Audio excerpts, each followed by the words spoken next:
Hi everyone, here we've got DOOGEE N30 and let me share with you how to reset up preferences on this device.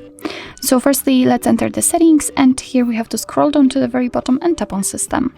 Now let's enter Reset Options, and as you can see on the second position we've got Reset Up Preferences, so simply tap on it, and here your device will inform you that it will reset all preferences for disabled apps, disabled app notifications, default applications for actions, background data restrictions for apps, and any permission restrictions.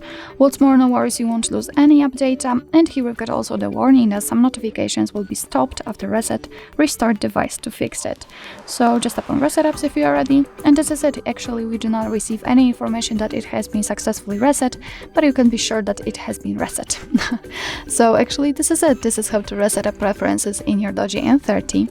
Thank you so much for watching. I hope that this video was helpful, and if it was, please hit the subscribe button and leave the thumbs up.